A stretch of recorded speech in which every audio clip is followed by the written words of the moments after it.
জনগণ যথেষ্ট ওয়াকিবহাল রয়েছে। এখন প্রিয় নেতৃবৃন্দ, এই যে আমরা আন্দোলন করলাম, সংগ্রাম করলাম, এটার উদ্দেশ্যটা কি? উদ্দেশ্য হচ্ছে বাংলাদেশের জনগণের অধিকার, বাংলাদেশের স্বাধীনতা সার্বভৌমত্বকে রক্ষা করা, জনগণের ভোটের অধিকারকে নিশ্চিত করা, গণতন্ত্রকে প্রতিষ্ঠা করা এবং একটা সুখী, সমৃদ্ধশালী, উন্নয়নশীল এবং শক্তিশালী রাষ্ট্র গড়ে তোলা। এই দক্ষিণ পূর্ব এশিয়ায় যাতে কোনো রাষ্ট্র আমাদের দিকে চোখ রাঙাতে না পারে, আমরা যাতে অন্যতম একটা শক্তিশালী পরাশক্তিশালী রাষ্ট্র হয়ে উঠতে পারি। সেই লক্ষ্যে যদি আমাদেরকে কাজ করতে হয়, আমাদের কাজ কিন্তু শেষ হয়ে যায় নাই। আমরা আন্দোলন করেছি, একটা ধাপ আমরা সম্পূর্ণ করতে পেরেছি। আমাদেরকে কিন্তু চূড়ান্ত পরীক্ষা দিতে হবে একটি গণতান্ত্রিক উপায়ে সুষ্ঠু, সঠিক, অবাধ, নিরপেক্ষ, অংশগ্রহণমূলক, গ্রহণযোগ্য, আন্তর্জাতিকভাবে গ্রহণযোগ্য নির্বাচনে অংশগ্রহণ করে জনগণের ভালোবাসা, জনগণের ভোট প্রয়োগ করার মাধ্যমে যদি আমাদেরকে নির্বাচিত করা হয়, তখন আমরা রাষ্ট্র ক্ষমতায় গিয়ে এগুলো যে 31 দফার যেটা নিয়ে আমি পরে বলবো যে কর্মসূচি, সেটিকে বাস্তবায়ন করতে পারবো। এখন সেটার জন্য আমাদেরকে এখনো ভুলে গেলে চলবে না, আমরা কিন্তু এখনো বিরোধী দলে রয়েছি।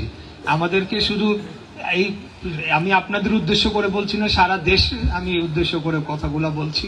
আমি আমাদের এলাকাতেও কথাগুলা বলি যে আমাদেরকে অত্যন্ত সংযত আচরণ করতে হবে, আমাদেরকে নিজেদেরকে সংশোধন করতে হবে এবং 24-এর যে গণ অভ্যুত্থান, সেটার আলোকে আগামী দিনের রাজনীতিটাকে আমাদেরকে জনগণের চাহিদা অনুযায়ী সেটাকে পরিমার্জিত করতে হবে, নতুন করে সংযোজন করে জনগণের যে প্রত্যাশার রাজনীতি, সেটি আমাদেরকে ডেলিভার করতে হবে, আমাদেরকে এটা দিতে হবে। তাহলে আমি মনে করি আমরা যে জনসমর্থনটি অর্জন করতে পেরেছি সেটিকে ধরে রাখতে পারবো। এবং একটি নির্বাচন কেন, আমরা মনে করি আগামীতে যতগুলো নির্বাচন হবে সবগুলিতে আমাদের লক্ষ্য হওয়া উচিত যে বাংলাদেশ জাতীয়তাবাদী দল জনগণের যে সুনাম অর্জন করেছে সেটিকে অক্ষুণ্ণ রেখে জনগণের সমর্থন নিয়ে বারবার নির্বাচিত হয়ে আসবে এবং প্রত্যাশার যে বাংলাদেশ, সেটি বিনির্মাণে একটি কার্যকর ভূমিকা এবং যে সংস্কার রয়েছে সেই সংস্কারগুলো বাস্তবায়ন করবে। এটির জন্য আমাদেরকে নিজেদেরকেও সংশোধন করতে হবে। কথাটি বারে বারে বলছি, আমাদের নেতা দেশনায়ক জনাব তারেক রহমান, উনি সেই 5ই আগস্টের পরের থেকে উনি অনবরত কথাগুলা বলে চলেছেন এবং আমাদেরকে বারবার সাবধান করেছেন আগামী নির্বাচনটা কিন্তু সহজ হবে না। আমাদেরকে কিন্তু জনগণের ভোট আদায় করে, জনসমর্থন নিয়ে আমাদেরকে রাষ্ট্র ক্ষমতায় আসতে হবে। তাই আমি মনে করি এখানে যেহেতু সবাই আমরা দায়িত্বশীল রাজনৈতিক নেতা কর্মীরা রয়েছি, অঙ্গ সহযোগী সংগঠনের নেতা কর্মীরা রয়েছি, আমাদের এটা দায়িত্ব যে আমাদের দলের ভাবমূর্তিটাকে রক্ষা করা, এটিকে অক্ষুণ্ণ রাখা এবং আমাদের যারা অনুসারীরা রয়েছেন তাদেরকেও আমাদেরকে সেই রাজনৈতিক শিক্ষাটা দেওয়া, যাতে করে আমরা কোন উদ্দেশ্য নিয়ে রাজনীতিটা করি, আমরা যে জনগণের কল্যাণে এবং দেশের কল্যাণে, দেশকে উন্নয়ন করার জন্য এবং দেশকে শক্তিশালী করার জন্য, দেশের স্বাধীনতা সার্বভৌমত্বকে রক্ষা করার জন্য রাজনীতি করি, সেটি তাদেরকে শিখাতে হবে, যাতে আমাদের কর্মীরা যারা রয়েছেন তারাও যাতে একটা ডিসিপ্লিনড হয়ে, তারাও যাতে নিজেদেরকে সংযত করে আগামী দিনে রাজনীতিটা পরিচালনা করে।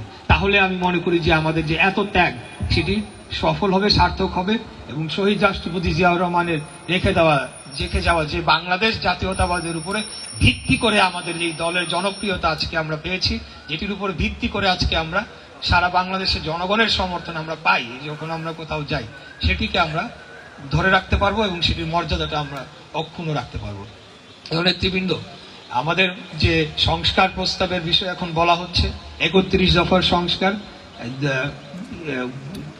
5ই আগস্ট খুনি হাসিনা, 2024 খুনি হাসিনা পালিয়ে যাওয়ার আরো 1.5 বছর আগে আমাদের নেতা দেশনায়ক জনাব তারেক রহমান 64টি রাজনৈতিক দলের সাথে সলা পরামর্শ করে এবং সমাজের বিভিন্ন জ্ঞানী গুণী ব্যক্তিদের সাথে সলা পরামর্শ করে কিন্তু 31 দফার কর্মসূচি ঘোষণা করেছেন।